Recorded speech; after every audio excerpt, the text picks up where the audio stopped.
Thank you. You've only got me for half the session now, so you're nearly done with me, so you'll be pleased to know that. So, great opportunity to talk about the heat.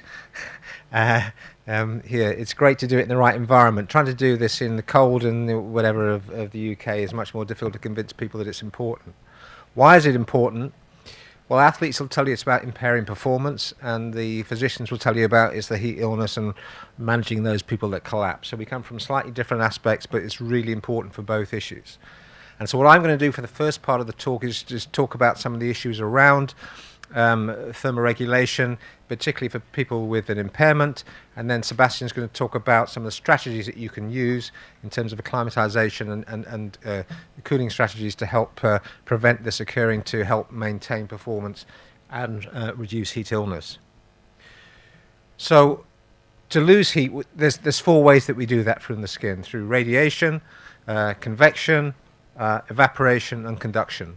So the 4 methods of heat loss from the skin. Now, while we're all sitting here at rest, 60% of the heat we're losing is just by radiation, so we're just glowing it away into the environment. But when we exercise, that changes. So 80% of heat loss is by evaporation. So it's a big change between the person who's sitting and the person who's exercising. And that's really important as we go on to consider some of the limitations in some of the different impairment types. So we're constantly fighting this thing between heat we gain from the environment and from the metabolic activity that's undergoing, and how we lose heat. And that's what helps to maintain our body temperature in the status quo. So we like to maintain our body temperature at kind of within a standard range. And at rest, we produce about 1.25 to 1.5 kilocalories per minute. But when we exercise, that goes up dramatically. So suddenly we've got this thing where muscle, which is so inefficient in terms of mechanical energy, produces an awful lot of heat energy. And actually we're exercising and producing this vast amount of heat into our body, which we need to dissipate. So exercise increases the demand for blood flow to muscles. The exercising muscles generate heat. This heat is dissipated by increasing blood flow to the skin. And we then set up this competition in blood flow to muscle, blood flow to skin, and so we get impaired performance, or we risk developing heat illness. There are not that many studies looking at the effect of exercise on thermal stress. This is one of them, but I would say to comment on this study that particularly the exercise intensity is fairly low, and so at 55 to 60% of VO2 max. So there was some difference in heart rate responses in the paraplegic athletes, but the study I don't think was particularly representative of the sporting performances that we see in these sort of games. But we come on to the group of athletes who have the most challenges in terms of exercising in hot environments, and those with spinal cord injury. And when we look at someone in a wheelchair, we see the physical impairment, we see that they can't move, but we don't necessarily see all the underlying physiological factors that are going on. This peripheral receptor mechanism loss function, so they can't detect the temperature below the level of the lesion. Their effect on their autonomic control of sweating, their loss of ability to control the appropriately vasoconstrict or vasodilate the peripheral vasculature, and a different regulatory set point. So what tends to happen is that you tend to drift towards the ambient temperature of the environment that you're in. And the extent of that impairment on thermoregulatory function relates to the level of spinal cord injury and the lowermost functioning sympathetic nervous components. So below the level of a spinal lesion, so I have a C7 lesion incomplete, but I have no sensory thermal sensation below that level, so there's only spinal reflex sweating that occurs there. It's a very low rate, and that's usually insufficient to regulate body temperature during thermal stress of exercise. So this basal sweat rate that occurs below the lesion, it's unaffected by activity or ambient temperature. But then you take someone with a high spinal lesion and they get into exercise, and what happens is they start sweating quite profusely above the level of the lesion. And a study by Jerry Petrosky and colleagues in the US found that sweat rate can increase about 6-fold. And the problem with that is you've got this high sweat rate above the level of the lesion, which then drips off, and dripping off sweat isn't very helpful for heat loss, because for heat loss we need evaporation. So you get this not much happening below and ineffective heat loss occurring above the level of the lesion. So we've got these issues related to people with spinal cord injury, but also people with multiple limb deficiency have reduced surface area for heat loss. So in a hot environment, that can be challenging to lose heat sufficiently.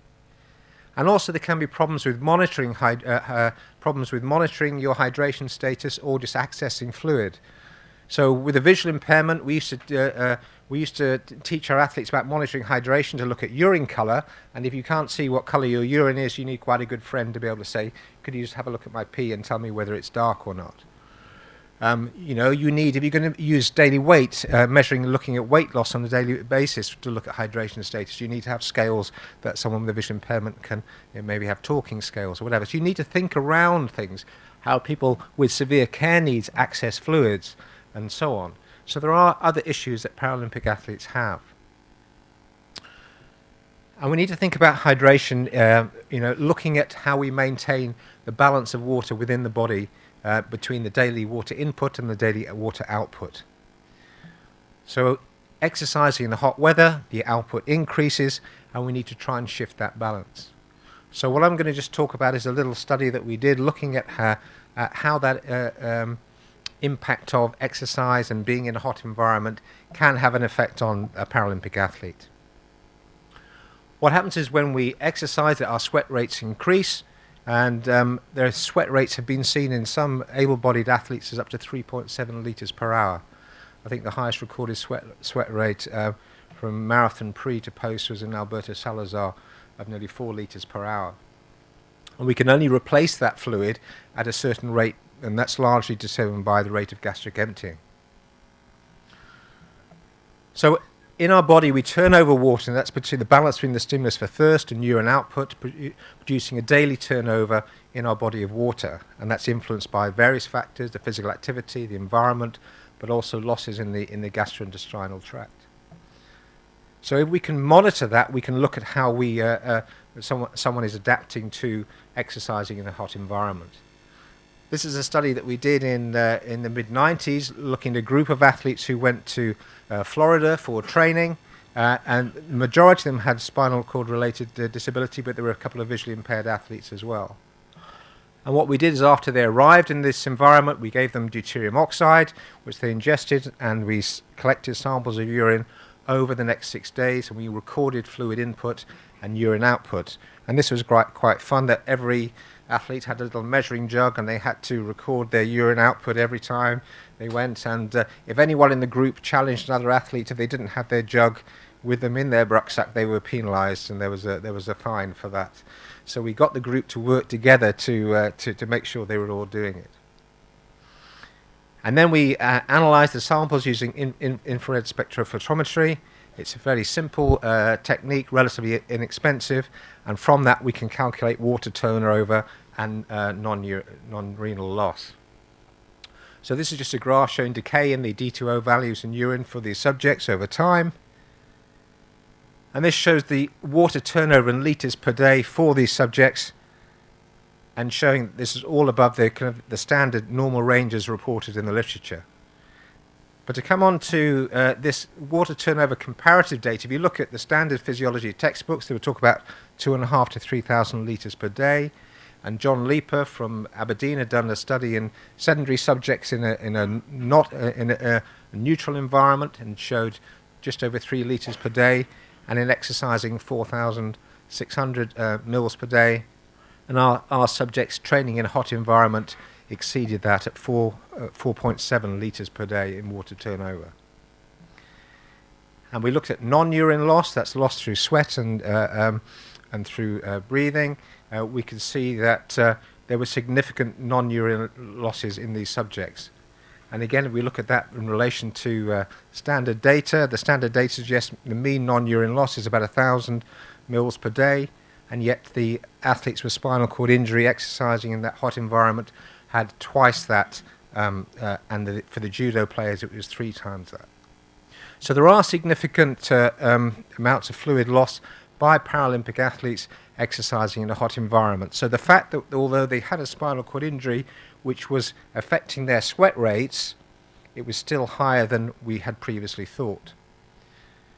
And the other thing I just want to quickly do before handing over is to talk about the effect of heat exposure on strength and skill sports.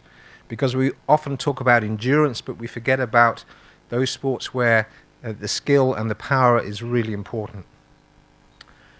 This was a study where we looked at a group of archers